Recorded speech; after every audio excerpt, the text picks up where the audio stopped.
Sir जो वहाँ पे मैंने उसके अंदर इंट्रोडक्शन में देखा था उसमें ये लिखा हुआ था कि टेक्नोलॉजी है जिससे हम मल्टीपल और डिफरेंट ऑपरेटिंग सिस्टम्स को आइसोलेटेडली रन कर सकते हैं एक ही सिस्टम पे। जी बिल्कुल ठीक है, बिल्कुल कर सकते हैं। इसके अलावा कोई और एग्जांपल दें वर्चुअलाइजेशन की।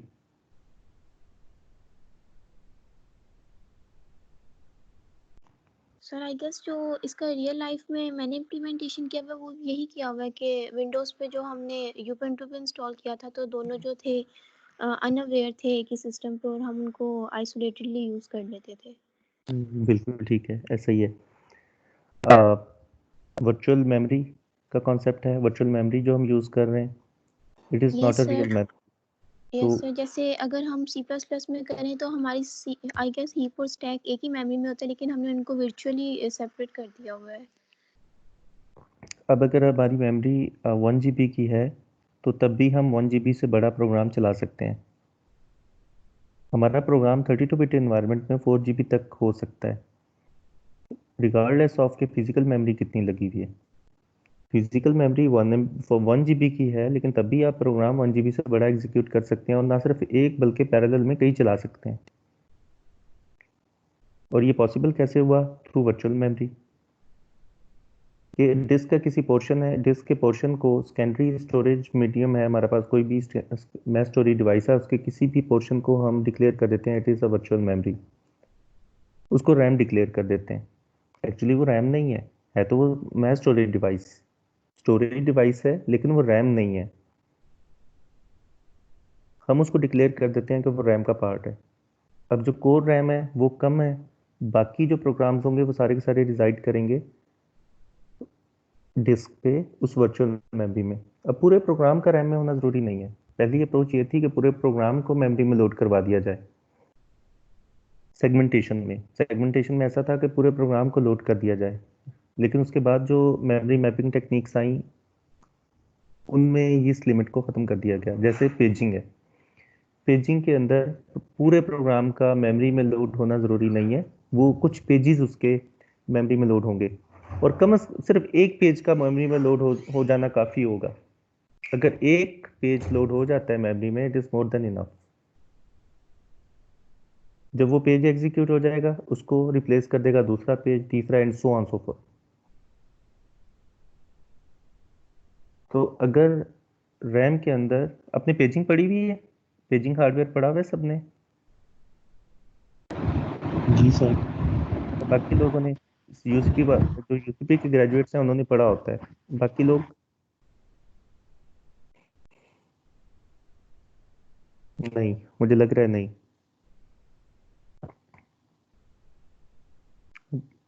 रिप्लाई करें, जवाब दें मुझे। नहीं सर। नहीं पढ़ा हुआ है ना? Okay, leave it. बस ये समझ लें कि वर्चुअल मेमोरी का तो आप सबको पता होगा।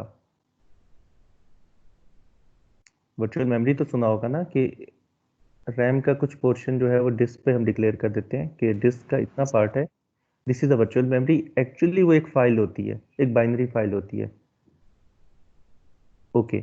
अब दरमियान में एक वर्चुअल एक मैनेजमेंट हार्डवेयर एमएमयू होता है, मेमोरी मैनेजमेंट यूनिट। उसका काम होता है कि वो दरमियान में दोनों के दरमियान ट्रांसलेशन कैसे करता है, पेजेस को कैसे स्वैप इन करता है, स्वैप आउट करता है, ये उसकी रिस्पॉन्सिबिलिटी होती है। इससे फ़ायदा ये हुआ हमें कि जो लिमिटेशन थी, ये लिमिटेशन ख़त्म हो गई कि प्रोग्राम का साइज़ उतना ही हो सकता है जितनी मेमोरी है। अगर मेमोरी 1 GB की है तो प्रोग्राम 1 GB से बड़ा एग्जीक्यूट नहीं हो सकता। एक्चुअली अवेलेबल मेमोरी कितनी है? अगर अवेलेबल मेमोरी टोटल मेमोरी में से अगर 50% ऐसे 512 512 MB फ्री है।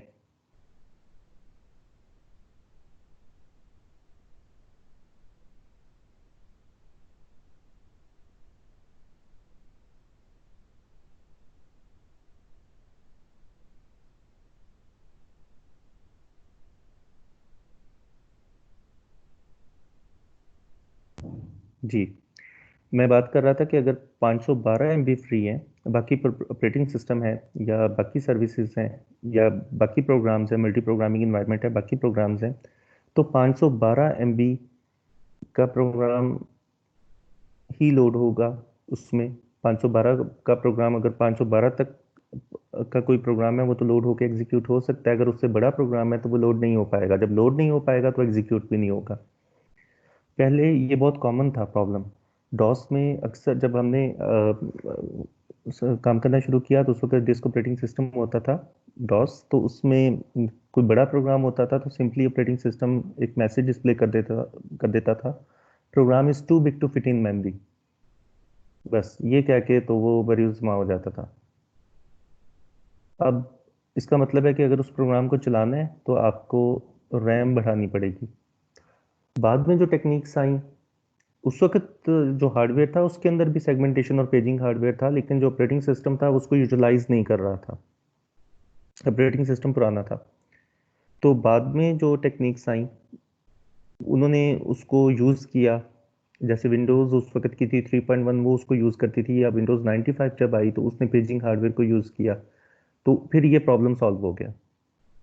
फिर ये मैसेज डिस्प्ले नहीं होता था program is too big to fit in memory, बल्कि वो किसी ना किसी तरीके से उस प्रोग्राम को चला देता था, उसके छोटे छोटे चंक्स बनाता था, हर चंक को पेज का नाम देता था, एक वक्त में एक पेज लोड होता था और प्रोग्राम चल जाता था। तो बाई पार्ट्स एग्जीक्यूशन होती थी, स्लो होती थी लेकिन हो जाती थी, बजाय कि वो सिंपली कह दे कि नहीं हो सकती। तो इसका फ़ायदा है वर्चुअलाइजेशन का कि अगर आपके पास रिसोर्सेज कम है तो आप उसे एफिशिएंटली यूटिलाइज कर सकते हैं थ्रू वर्चुअलाइजेशन। अब हर डिवाइस की वर्चुअलाइजेशन हो सकती है, नेटवर्क की हो सकती है, राउटर की हो सकती है, रैम की तो हमने देखी कि बहुत कॉमन है। ओके, आपने एग्जांपल दी सीपीयू की या मशीन की, मशीन वर्चुअलाइजेशन, यानी कि हम मल्टीपल मशीन्स बना लें और उसके ऊपर डिफरेंट ऑपरेटिंग सिस्टम इंस्टॉल कर दें और हर ऑपरेटिंग सिस्टम को लगे कि वो एक सेपरेट फिजिकल मशीन के ऊपर है, जबकि वो फिजिकल मशीन शेयर हो रही है, एक्चुअली वो वर्चुअल मशीन्स हैं, लॉजिकल मशीन्स हैं। लेकिन हर ऑपरेटिंग सिस्टम को लगेगा कि वो एक फिजिकल मशीन के ऊपर एग्जीक्यूट हो रहा है, उसको सारे रिसोर्सेज नॉन शेयरेबल मैनर में नजर आएंगे कि वो शेयरिंग नहीं हो रही। तो आप मल्टीपल वर्चुअल मशीन्स क्रिएट कर सकते हैं through a special software called virtual machine manager. उस सॉफ्टवेयर के through multiple virtual machines create कर सकते हैं और उसके ऊपर हम सेपरेट ऑपरेटिंग सिस्टम इंस्टॉल कर सकते हैं।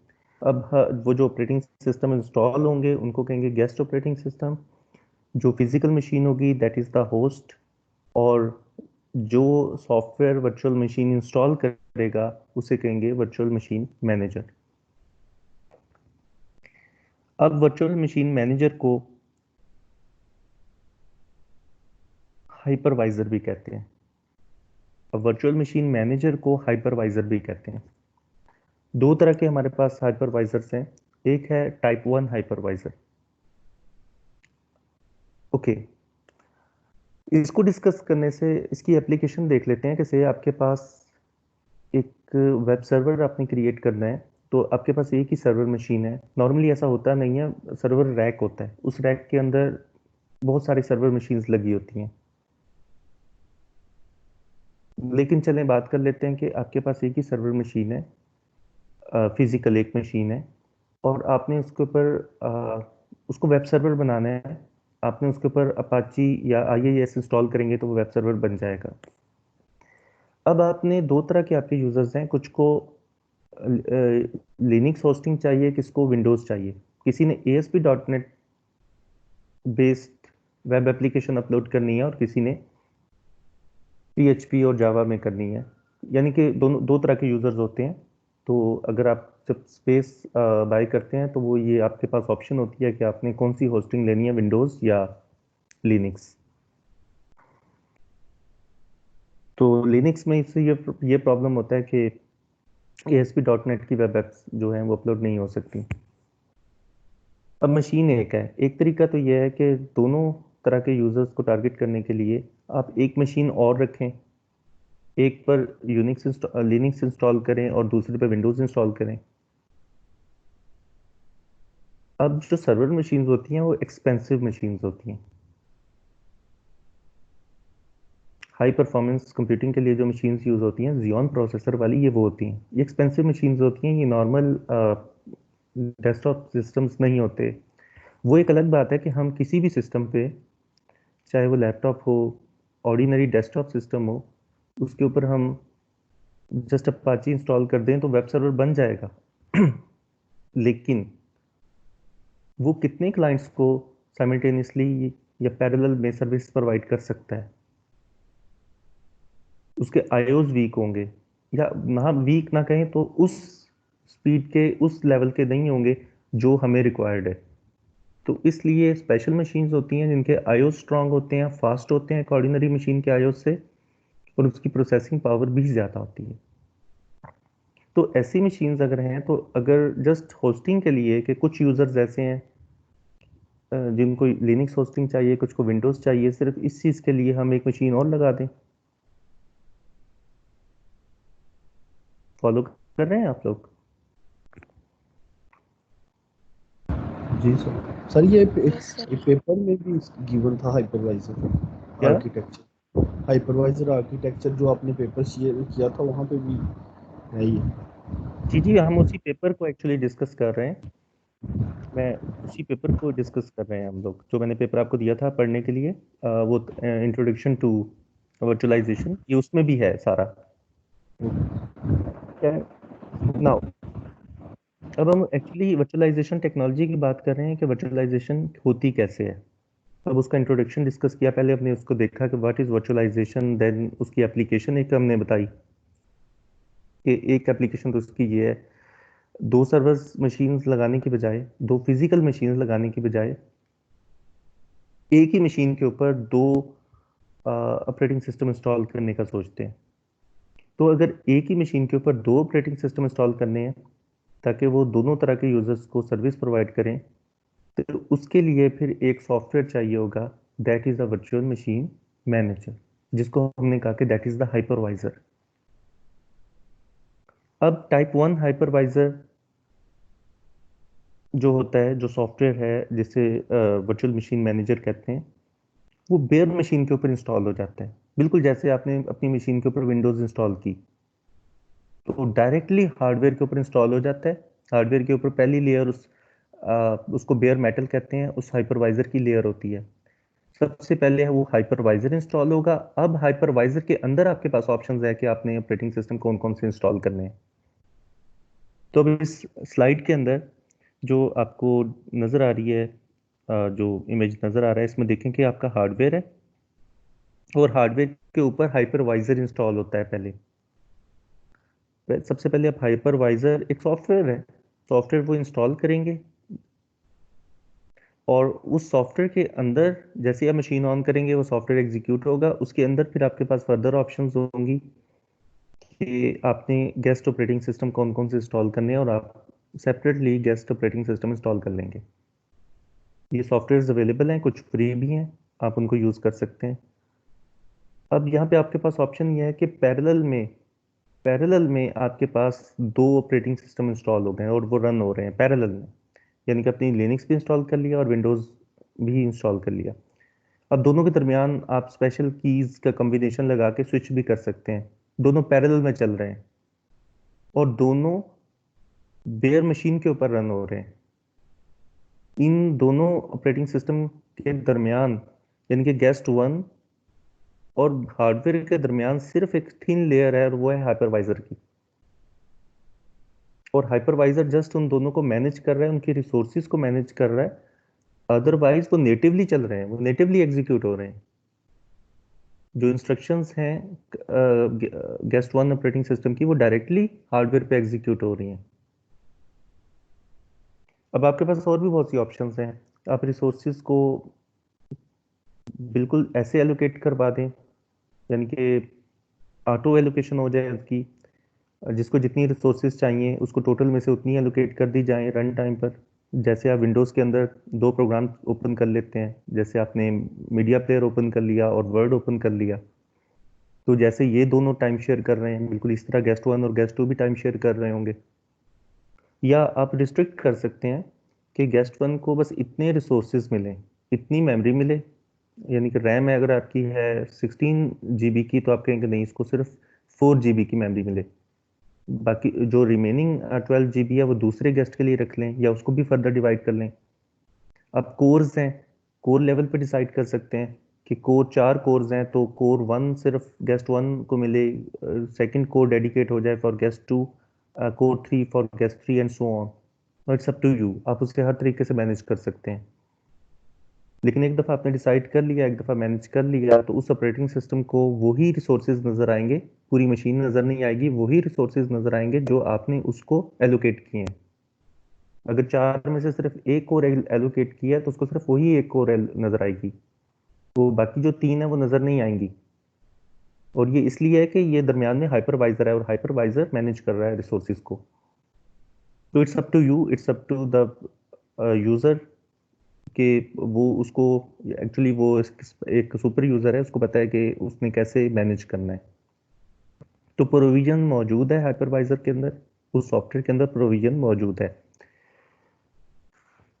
नाउ अब ये जो टेक्निक है ये फास्ट है, दूसरी टेक्निक से जो आप लोगों ने यूज़ की हुई है ये उससे फास्ट है, क्योंकि दरमियान में मशीन गेस्ट ऑपरेटिंग सिस्टम और हार्डवेयर के दरमियान में एक हाइपरवाइजर की थिन लेयर है।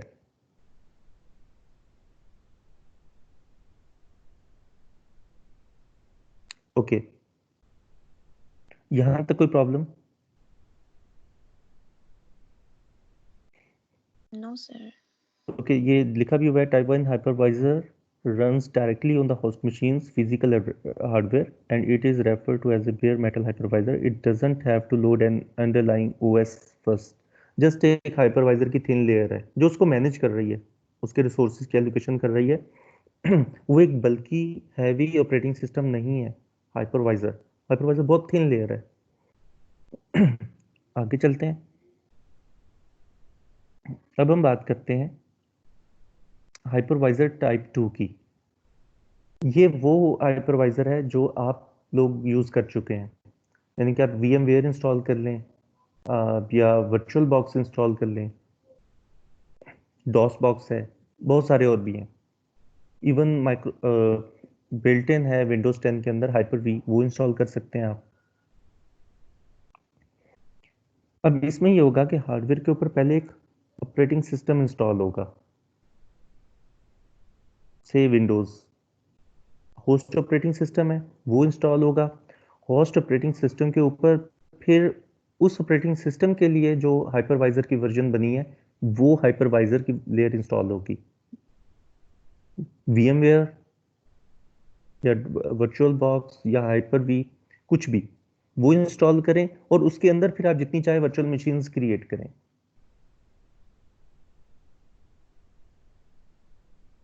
अब वो आपने कॉन्फ़िगर किया हुआ है, जैसे उसके अंदर आप रैम को कॉन्फ़िगर करते हैं कि किस ऑपरेटिंग सिस्टम को कितनी रैम चाहिए, आप ज़रूरत से ज़्यादा रैम प्रोवाइड कर देते हैं। इतनी फिजिकल मशीन में नहीं लगी होती, अंडरलाइंग मशीन में नहीं लगी होती जितनी आप एलोकेट कर सकते हैं।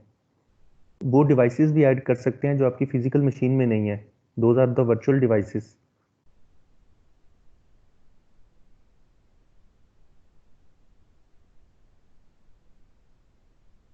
नंबर ऑफ कोर्स को एलोकेट कर सकते हैं, वो सारी ऑप्शंस आपके पास यहाँ भी हैं। ये काम तो आप करके देख सकते हैं अपनी इस मशीन पे, वो भी कर सकते हैं, लेकिन इसमें आपको आपकी मशीन, आपका होस्ट ऑपरेटिंग सिस्टम इफेक्ट नहीं होगा। बिल्कुल आप उसी तरह कॉन्फ़िगर के, दोनों हाइपरवाइजर्स को ऐसे ही कॉन्फ़िगर किया जाता है, दोनों में सेम प्रोविजंस हैं। इस हाइपरवाइजर को इंस्टॉल किया आपने, वर्चुअल मशीन क्रिएट की, उसका कॉन्फ़िगर किया, उसके ऊपर एक ऑपरेटिंग सिस्टम इंस्टॉल किया, दूसरी क्रिएट की, दूसरे के ऊपर दूसरा ऑपरेटिंग सिस्टम इंस्टॉल किया। लेकिन ये अप्रोच स्लो है।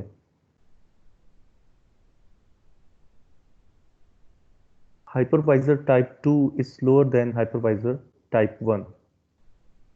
क्यों? क्योंकि इसके दरमियान होस्ट ऑपरेटिंग सिस्टम आ रहा है। जो भी हार्डवेयर और गेस्ट ऑपरेटिंग सिस्टम के दरमियान एक थिक लेयर मौजूद है ऑपरेटिंग सिस्टम की। ठीक है, जो इंस्ट्रक्शंस हैं वो नेटिवली एग्जीक्यूट होती हैं, यानी कि जो यूज़र की इंस्ट्रक्शंस हैं, जो प्रोग्राम्स हैं गेस्ट ऑपरेटिंग सिस्टम के, वो डायरेक्टली हार्डवेयर के ऊपर इंस्टॉल होते हैं, के ऊपर रन होते हैं।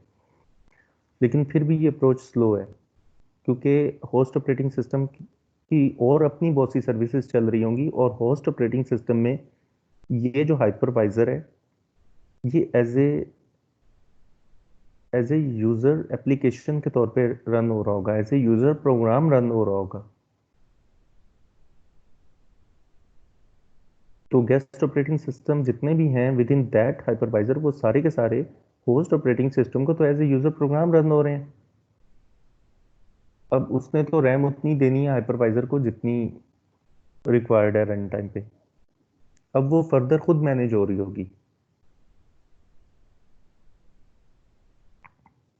से 500 MB होस्ट ऑपरेटिंग सिस्टम ने हाइपरवाइजर को एलोकेट कर दी। अब उस 500 MB के अंदर से ही बाकी होस्ट बाकी जो गेस्ट ऑपरेटिंग सिस्टम है वो उनको एलोकेट कर रहा होगा। और वो कैसे मैनेज कर रहा होगा? वो यूजिंग वर्चुअल मेमोरी उस तरह मैनेज हो रहा होगा। तो ये अप्रोच जो है ये स्लो है लेकिन इजी टू यूज है। इसको इंस्टॉल करके आप यूज़ कर सकते हैं और बहुत से स्टूडेंट जो अंडर ग्रेड कोर्स पढ़ रहे हैं वो यही काम करते हैं। पहली लैब के अंदर उन्हें सिखा दिया जाता है कि उन्होंने वर्चुअल मेमोरी को कैसे वर्चुअल मशीन को किस तरह इंस्टॉल करके कॉन्फ़िगर करना है और कैसे अपना गेस्ट ऑपरेटिंग सिस्टम इंस्टॉल करना है। अब एक इसमें जो चीज़ है विच इज़ वेरी अट्रैक्टिव कि आप इन हाइपरवाइजर्स पे वो ऑपरेटिंग सिस्टम भी इंस्टॉल कर सकते हैं जो अंडरलाइन हार्डवेयर पे या नेटिव सपोर्ट जिनकी मौजूद ही नहीं है। जैसे बहुत पहले अभी अब तो मैक सिस्टम्स के अंदर इंटेल का प्रोसेसर आने लगा है। पहले पावर पीसी प्रोसेसर होता था, उनका अपना प्रोसेसर होता था। पुरानी मशीन अगर उठा के देखें तो उसके ऊपर इंस्टॉल होता था मैक ओएस। आजकल जो स्नो लेपर्ड और ये हैं ये सारे इंटेल के लिए कंपाइल हुए हैं। ये तो इंटेल प्रोसेसर के ऊपर चल सकते हैं। लेकिन जो पुराने ऑपरेटिंग सिस्टम थे वो पावर पीसी के लिए कंपाइल हुए थे, सिर्फ पावर पीसी प्रोसेसर पे एग्जीक्यूट होते थे। ओके, तो उनको इंटेल के पीसी पे चलाने के लिए एक इमुलेटर होता था पावर पीयर पीसी के नाम से, अभी भी आपको मिल जाएगा। पीयर पीसी को हम इंस्टॉल करते थे और उसके अंदर सेटअप चला देते थे। वो बहुत लाइट सा सॉफ्टवेयर था। उसके अंदर जाकर हम उसका इमेज या उसका जो सॉफ्टवेयर की जो भी बाइनरी फाइल थी उसको रन कर देते थे। वो इंस्टॉल होता था, सॉफ्टवेयर इंस्टॉल होने के बाद वो चल जाता था। यानी कि इंटेल की मशीन के ऊपर एक ऐसा ऑपरेटिंग सिस्टम चल रहा है जो कि इंटेल के प्रोसेसर के लिए कंपाइल ही नहीं हुआ। वो कंपाइल हुआ है पावर पीसी प्रोसेसर के लिए, और वो भी हम इंटेल के उसके ऊपर चला लेते थे। तो ये इसका बहुत ज़बरदस्त फीचर है कि आप हेट्रोजीनियस ऑपरेटिंग सिस्टम्स जो कि आपकी अंडरलाइंग मशीन के ऊपर चल ही नहीं सकते। आप यूनिक्स इंस्टॉल कर लिनक्स इंस्टॉल कर रहे हैं, लिनक्स तो वैसे भी डायरेक्टली भी इंस्टॉल हो सकता है आपकी मशीन के ऊपर। सोलारिस की बात करें, सोलारिस की भी इंटेल x86 की वर्जन अवेलेबल है, वो डाउनलोड करके आप अपने सिस्टम पर इंस्टॉल डायरेक्टली कर सकते हैं। लेकिन एक ऐसा ऑपरेटिंग सिस्टम जो इंटेल माइक्रो प्रोसेसर के लिए कंपाइल ही नहीं हुआ, वो उसके ऊपर डायरेक्टली इंस्टॉल हो ही नहीं सकता, लेकिन वर्चुअल मशीन के थ्रू आप इंस्टॉल कर रहे हैं। दरमियान में वर्चुअल मशीन जो है वो उसको उसको वही व्यू दे रही है। उस ऑपरेटिंग सिस्टम को लगेगा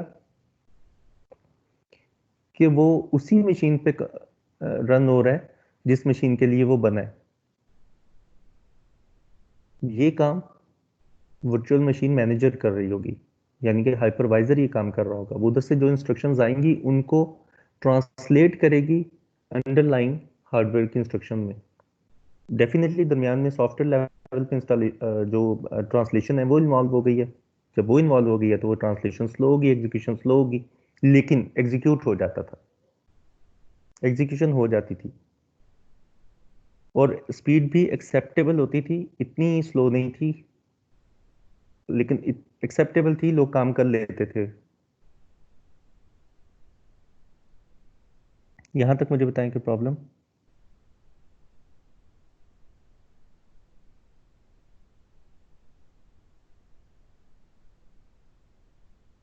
नो सर। समझ आ रहा है आपको? मैं जो भी अब तक जो भी यस डिस्कशन सर। हुई है, जो भी मैं बता रहा हूँ आपको। Okay, yes sir. जी सर। मैं अटेंडेंस ले लूँ इस टाइम।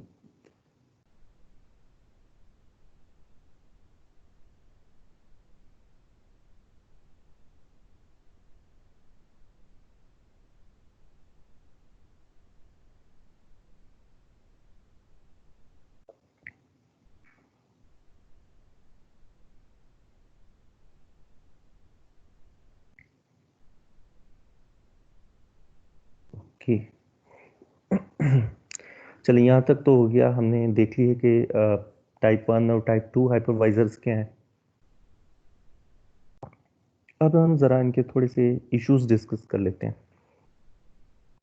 अब हम बात करते हैं हाइपरवाइजर 2 की, टाइप 2 की। अब हमने देखा कि जो गेस्ट ऑपरेटिंग सिस्टम है वो तो एज ए यूज़र एप्लीकेशन के तौर पे रन हो रहा है, वो तो यूज़र मोड में एग्जीक्यूट हो रहा है। कर्नल मोड में से एग्जीक्यूट करवाना करवाना ठीक नहीं है, वो तो फिर ठीक नहीं चलेगा। अगर कर्नल मोड में एग्जीक्यूट करवा दिया जाए तो फिर तो जो होस्ट ऑपरेटिंग सिस्टम है वो भी इफेक्ट हो सकता है।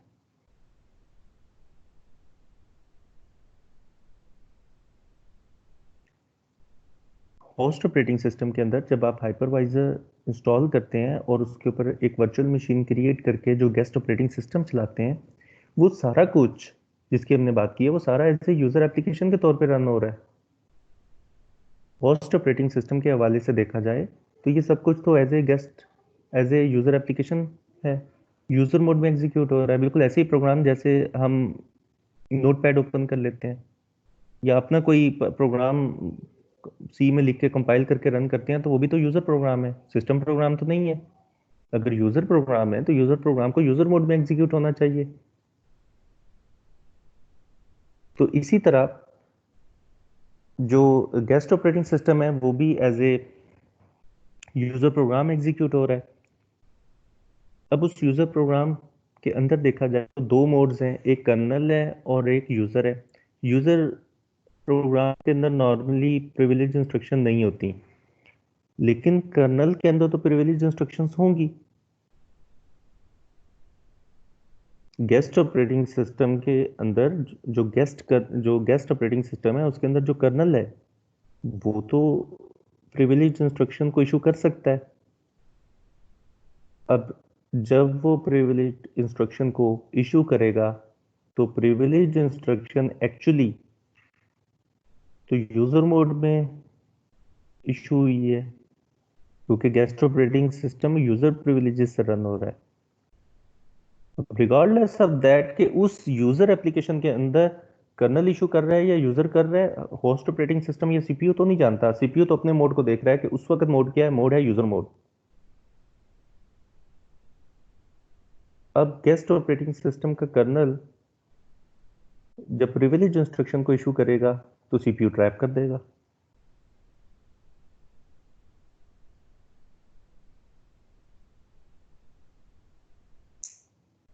बात समझ आइए? Yes sir. दोबारा बताता हूँ कि गेस्ट ऑपरेटिंग सिस्टम है, उसके अंदर मैंने गेस्ट ऑपरेटिंग सिस्टम है विंडोज, इसके अंदर हमने लिनक्स इंस्टॉल कर लिया। लिनक्स रन हो रहा है यूजर मोड के अंदर। जब लिनक्स एग्जीक्यूट होता है उस वक्त यूजर मोड होता है। अब लिनक्स में कर्नल एग्जीक्यूट हो या लिनक्स का यूजर प्रोग्राम एग्जीक्यूट हो, दोनों को सेम प्रिविलेजेस मिल रहे हैं और वो हैं यूजर के। यूजर मोड के अंदर दोनों एग्जीक्यूट हो रहे हैं। उसकी रीजन ये है कि वो पूरा वर्चुअल मशीन जो है, वो पूरा जो हाइपरवाइजर है वो as a user program execute हो रहा है, और यूजर प्रोग्राम हमेशा यूजर मोड में एग्जीक्यूट होते हैं। नाउ अब लिनक्स कर्नल के पास जब कंट्रोल जाएगा, कर्नल जब भी कोई प्रिविलेज इंस्ट्रक्शन एग्जीक्यूट करेगा तो ट्रैप नॉर्मली तो नहीं होता। जो होस्ट ऑपरेटिंग सिस्टम है उसका कर्नल कुछ कोई प्रिविलेज इंस्ट्रक्शन इशू करेगा तो कुछ नहीं होगा, एग्जीक्यूट हो जाएगी, क्योंकि उसका कर्नल, होस्ट ऑपरेटिंग सिस्टम का कर्नल कर्नल मोड में एग्जीक्यूट होगा। लेकिन गेस्ट ऑपरेटिंग सिस्टम की बात कर रहा हूँ। गेस्ट ऑपरेटिंग सिस्टम में जो कर्नल है वो जब भी कोई इंस्ट्रक्शन इशू करेगा तो एक्चुअली वो इंस्ट्रक्शन यूजर मोड में एग्जीक्यूट होगी और यूजर मोड में सीपीयू ट्रैप कर देगा उसे।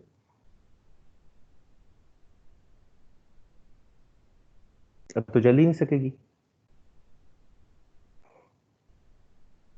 सीपीयू तो सिर्फ अपने मोड को देखता है। सीपीयू देखता है कि मोड क्या है, मोड यूजर है या कर्नल है। कर्नल में कोई भी इंस्ट्रक्शन आए वो एग्जीक्यूट करेगा, लेकिन यूजर मोड के अंदर सिर्फ सेफ इंस्ट्रक्शंस आ सकती हैं, अनप्रिविलेज्ड इंस्ट्रक्शंस आ सकती हैं। अगर कोई प्रिविलेज्ड इंस्ट्रक्शन आई तो यूजर मोड के अंदर वो ट्रैप हो जाएगी। ट्रैप का मतलब ये है कि उसकी आईएसआर एग्जीक्यूट होगी, और नॉर्मली उसकी आईएसआर में कोड लिखा होता है कि ऐसे प्रोग्राम को टर्मिनेट कर दिया जाए। और उसका कोई हल नहीं होता, उसे ठीक नहीं किया जा सकता, उसको उसको निकाल दिया जाए। अब गेस्ट ऑपरेटिंग सिस्टम में यूजर मोड तो चल रहा है, ठीक है। अब अब गेस्ट ऑपरेटिंग सिस्टम में किसी यूजर प्रोग्राम ने सिस्टम कॉल इन्वोक की। सिस्टम कॉल इन्वोक की, कैसे इन्वोक करते हैं? अब उसने इन्वोक करने के लिए इंटरप्ट की इंस्ट्रक्शन लिखी INT, आगे उसने नंबर दिया। अब एक्चुअली ये तो एक्चुअल इंटरप्ट इन्वोक कर देगी, होस्ट ऑपरेटिंग सिस्टम का इंटरप्ट इन्वोक कर देगी। Second problem.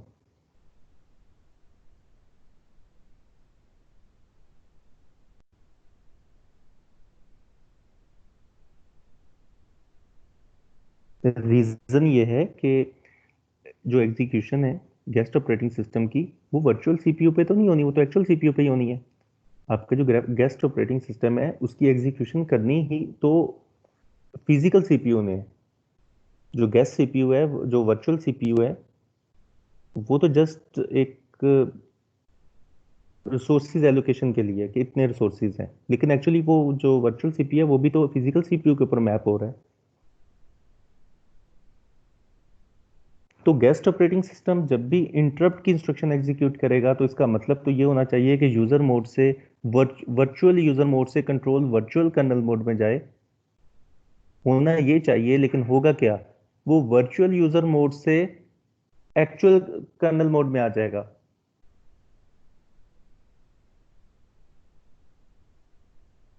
क्योंकि virtual machine as a user process execute हो रही है, वर्चुअल मशीन के अंदर रहते हुए यूजर प्रोग्राम इंटरप्ट की इंस्ट्रक्शन इशू करे या कर्नल इशू करे, है तो वो इंटरप्ट की इंस्ट्रक्शन ही। तो होस्ट ऑपरेटिंग सिस्टम को कंट्रोल मिल जाएगा कर्नल मोड में। होना ये चाहिए था कि वर्चुअल यूजर मोड अगर कोई इंटरप्ट की इंस्ट्रक्शन इशू करे तो वर्चुअल कर्नल, जो उसके उसी के कर्नल को वर्चुअल कर्नल कह रहे हैं हम, उसको वर्चुअल कर्नल मोड में मिल जाए, यानी कि गेस्ट ऑपरेटिंग सिस्टम के कर्नल को मिल जाए। लेकिन उसके कर्नल को मिलने की बजाय वो होस्ट ऑपरेटिंग सिस्टम के कर्नल को ट्रांसफर हो जाता है कंट्रोल, क्योंकि सीपीयू नहीं जानता कि क्या एग्जीक्यूट हो रहा है। वो तो देखेगा यूजर मोड में प्रिविलेज इंस्ट्रक्शन आई है, ट्रैप, दैट्स इट।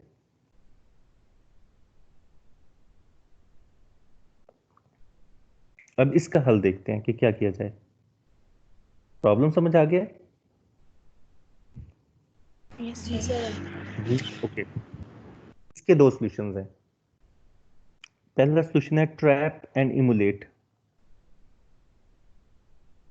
उन्होंने कहा ओके, जब भी कर्नल को इंस्ट्रक्शन, जो वर्चुअल कर्नल है, जो गेस्ट ऑपरेटिंग सिस्टम का कर्नल है, वो जब भी कोई प्रिविलेज इंस्ट्रक्शन एग्जीक्यूट करेगा तो ट्रैप हो जाएगा, जैसे कि हमने कहा। तो इसी इशू का फायदा उठाते हैं। ट्रैप हो जाता है, ठीक है। तो ट्रैप में कंट्रोल जाएगा आईएसआर के पास, आईएसआर के अंदर कोड लिखा होगा, वो कंट्रोल को, उस इंस्ट्रक्शन को इमुलेट करेगा, यानी कि जो काम करने को कहा गया है वो काम करेगा, और करने के बाद कंट्रोल वापस वर्चुअल मेमोरी को, वर्चुअल मशीन मैनेजर को ट्रांसफर कर देगा, इस तरह।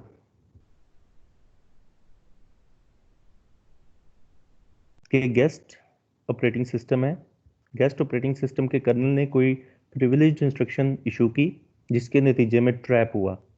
कंट्रोल उसकी आईएसआर के पास गया। जब भी ट्रैप आएगा, कहीं से भी आए, ट्रैप की इंस्ट्रक्शन जब भी आएगी, कंट्रोल उसकी आईएसआर के पास जाएगा। आईएसआर में उसको इमुलेट किया जाएगा, यानी कि वो काम होना तो कर्नल मोड में ही है, यूजर मोड में तो हो नहीं सकता। होना वो कर्नल मोड में है, लेकिन वहां पर हो जाएगा। आईएसआर के अंदर वो काम करवा के उसके जो भी रिजल्ट्स होंगे वो वापस वहां से कंट्रोल जो है वो हाइपरवाइजर को ट्रांसफर कर दिया जाएगा, और हाइपरवाइजर फिर वो कंट्रोल रिटर्न कर देगा नेक्स्ट इंस्ट्रक्शन पे। तो उसी ट्रैप का हमने फायदा उठा लिया। उन्होंने कहा ठीक है, जब भी privilege instruction, guest operating system का कर्नल जब भी कोई प्रिविलेज इंस्ट्रक्शन इशू करेगा तो उस पर ट्रैप होना है ना, फाइन। ट्रैप के नतीजे में आईएसआर एग्जीक्यूट होनी है। नॉर्मली वो फिक्स्ड होती है, that is general protection fault होता है। ये आईएसआर एग्जीक्यूट होती है, प्रोटेक्शन फॉल्ट की एक आईएसआर होती है, वो एग्जीक्यूट होती है। उसको उसने पहले से मॉडिफाई किया होगा, उसने उसके अंदर कोड लिखा होगा कि जब भी यहाँ पे कंट्रोल आए तो वो वापस उस टास्क को परफॉर्म करने के बाद कंट्रोल वापस वर्चुअल मशीन के पास आ जाए और वर्चुअल मशीन उसको सेफली रिटर्न कर सके गेस्ट ऑपरेटिंग सिस्टम के कर्नल को। तो वो टास्क भी परफॉर्म हो गया प्रिविलेजेस के साथ और कंट्रोल भी वापस चला गया। लेकिन ये काम स्लो हो जाएगा। जो नॉन प्रिविलेज इंस्ट्रक्शंस हैं वो तो नेटिवली एग्जीक्यूट होंगी, वो तो डायरेक्टली एग्जीक्यूट होंगी बगैर ट्रैप के। लेकिन जहां भी प्रिविलेज इंस्ट्रक्शन आएगी वहां पर ये पूरा प्रोसेस रन होगा। ट्रैप हुआ, ट्रैप के अंदर ISR के पास कंट्रोल गया, ISR में वो टास्क परफॉर्म हुआ, लेकिन उसके बाद फिर कंट्रोल वापस VMM यानी कि वर्चुअल मशीन मैनेजर के पास आया और वर्चुअल मशीन मैनेजर ने फिर कंट्रोल रिटर्न किया। तो ये साइकिल चलेगा। ठीक है, सिर्फ प्रिविलेज इंस्ट्रक्शंस के लिए ही है लेकिन एक्सेप्टेबल है। At least without any hardware support काम तो चल रहा है, वर्चुअल मशीन तो चल रही है, एक्सेप्टेबल है। लेकिन बात क्या खत्म नहीं होती। दूसरा पॉइंट देखें, not every privilege instruction causes trap. अब क्या करेंगे? हमने ट्रैप को तो एक्सप्लॉइट कर लिया, ट्रैप का फायदा उठा लिया, ठीक है, ट्रैप जनरेट होता है, हम उसको ही हमने अकॉर्डिंगली हमने अपनी पॉलिसी बता ली। लेकिन हर इंस्ट्रक्शन ट्रैप जनरेट नहीं करती। कैसे? एक इंस्ट्रक्शन है, इस स्लाइड में देखें, ये लिखी हुई मैंने, ये नहीं, ये इंस्ट्रक्शन है पॉप। जो हमारा स्टैक होता है, जो भी टॉप ऑफ द स्टैक जो भी वैल्यू पड़ी होगी उसको फ्लैग रजिस्टर में मूव करवाना, यानी कि फ्लैग्स को अपडेट करने का एक तरीका ये भी है कि पॉप एफ कर दिया जाए। ऐसे आप इंटरप्ट फ्लैग को चेंज करने की कोशिश करें CLI की इंस्ट्रक्शन से, ट्रैप जनरेट हो जाएगा। लेकिन आप उसको पॉप एफ की इंस्ट्रक्शन से मॉडिफाई करने की कोशिश करें तो ट्रैप जनरेट नहीं होगा, बल्कि अगर यूजर मोड में एग्जीक्यूट कर रहे हैं तो जितने फ्लैग्स मॉडिफाई हो सकते हैं यूजर मोड के अंदर, कौन कौन सा हो सकता है? जीरो फ्लैग मॉडिफाई हो सकता है, overflow flag, direction flag, carry flag, auxiliary flag. जो फ्लैग यूजर मोड के अंदर चेंज हो सकते हैं वो चेंज हो जाएंगे और बाकी नहीं होंगे। लेकिन अगर कर्नल मोड में पॉपअप की इंस्ट्रक्शन को चलाएंगे तो तमाम फ्लैग्स चेंज हो जाएंगे।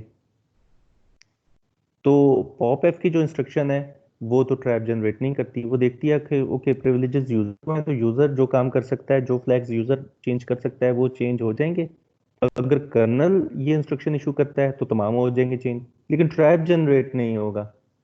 तो इसका मतलब है कि ऐसी इंस्ट्रक्शन को कैसे एग्जीक्यूट किया जाए? अगर कर्नल ने पॉप एफ के थ्रू कैरी फ्लैग को, प्रिविलेज फ्लैग को चेंज करना है, और भी बहुत से फ्लैग्स होते हैं, पेजिंग का फ्लैग है और बहुत सारे होते हैं, अगर उनको चेंज करना है तो वो तो चेंज नहीं होगा।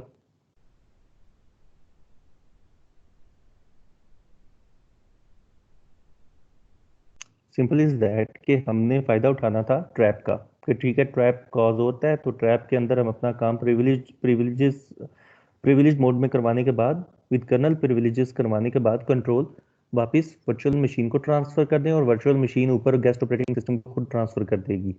फाइन। लेकिन मसला ये है कि तमाम प्रिविलेज्ड इंस्ट्रक्शंस ट्रैप जनरेट नहीं करती। जैसे कि एक एग्जांपल दी है पॉप एफ की, वो जितने प्रिविलेजेस होते हैं, इस मोड को जितने प्रिविलेजेस होंगे वो उतने फ्लैग्स को मॉडिफाई करवा देगी। यूजर में चंद एक होंगे और कर्नल में तमाम फ्लैग्स हो जाएंगे। तो यहाँ पे तुम्हारी वर्चुअल मशीन फेल हो जाएगी। जो पहली वाली अप्रोच है ट्रैप एमुलेट वाली, वो तो यहाँ पे फेल हो गई, वो यहाँ पे काम। फिर उसका हल उन्होंने निकाला, दूसरा सॉल्यूशन जो है दैट इज बाइनरी ट्रांसलेशन।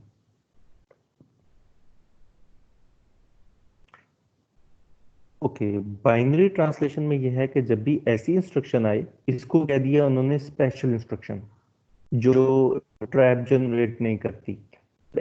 शायद तो फिर इसको ब्रेक कर लिया जाए, इसको ट्रांसलेट कर लिया जाए इक्विवेलेंट इंस्ट्रक्शंस में जो जनरेट करती हैं। जैसे और इंस्ट्रक्शन आई, इसको ब्रेक कर लें, इंडिविजुअल फ्लैग्स को चेंज करने की जो इंस्ट्रक्शंस हैं वो ट्रैप जनरेट करती हैं, वो लिखती जाएं। कौन सी? CLI, STI, CLO, STO and so on. तमाम फ्लैग्स को इंडिविजुअली चेंज करवाने की इंस्ट्रक्शन लिखती जाएं, इसको ट्रांसलेट कर दिया जाए। सॉल्यूशन बहुत सिंपल है, लेकिन इंप्लीमेंट करना, इसकी इंप्लीमेंटेशन बहुत मुश्किल है। उससे क्या होगा? जब इस इंस्ट्रक्शन को चेंज मल्टीपल इंस्ट्रक्शंस में जो ट्रैप जनरेट करती हैं, तो ट्रैप जनरेट, और ट्रैप जब जनरेट होगा तो वो ट्रैप एंड इमुलेट वाले प्रोसेस के थ्रू और ऑपरेशन फॉर्म हो जाएगा। अब बाइनरी ट्रांसलेशन मुश्किल है, हर दफा थोड़ी देर बाद आपको ट्रांसलेशन करनी है, तो उसका हल उन्होंने ये किया कि ओके, कैश के अंदर एक दफा ट्रांसलेट करके कुछ इंस्ट्रक्शंस रख ली जाए और बार बार ट्रांसलेशन ना की जाए। एक दफा जो ट्रांसलेटेड इंस्ट्रक्शंस हैं और जो एक दफा ट्रांसलेशन हो गई है उसी को बार बार यूज किया जाए, तो उससे ये होगा कि जो स्पीड है वो अफेक्ट नहीं होगी, स्पीड बेहतर हो जाएगी। तो ये दो सॉल्यूशंस हैं, ट्रैप एंड इमुलेट और बाइनरी ट्रांसलेशन। ये तो था कि जब हार्डवेयर की सपोर्ट नहीं है, हार्डवेयर की सपोर्ट नहीं है। अब इंटेल वर्चुअलाइजेशन टेक्नोलॉजी नाम सुना है?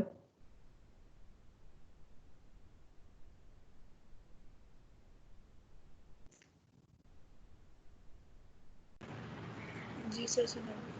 बस, दिस इज योर असाइनमेंट। ये किस तरह सपोर्ट करती है ये आपने जमा करवानी है कमिंग वीक में। तो दिस इज योर असाइनमेंट। तो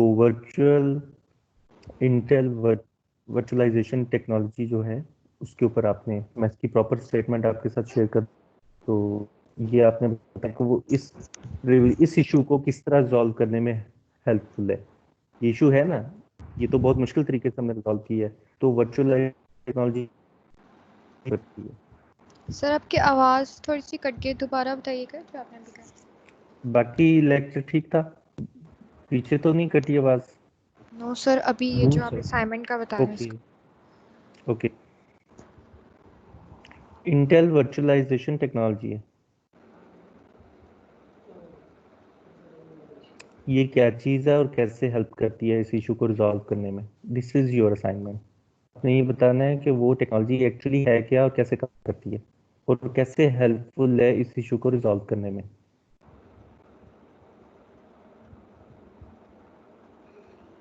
ठीक है, मैंने पूरी आपको बैकग्राउंड बता दिया, इंट्रोडक्शन पूरी, तकरीबन पूरा पेपर एक्सप्लेन कर दिया है मैंने।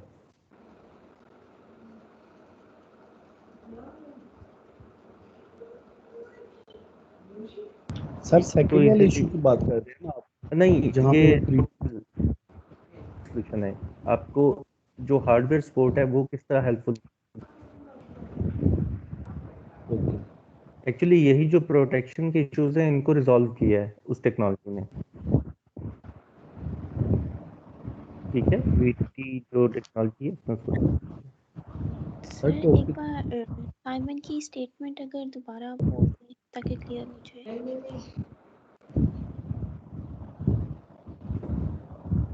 ओके, मैं ये लिख कर आपके साथ शेयर कर देता हूँ स्टेटमेंट। Okay sir. तो नेक्स्ट क्लास में आप टॉपिक्स मुझे बता दीजिएगा। सारा आ, निकाल जी सर क्विज, आज क्विज भी था।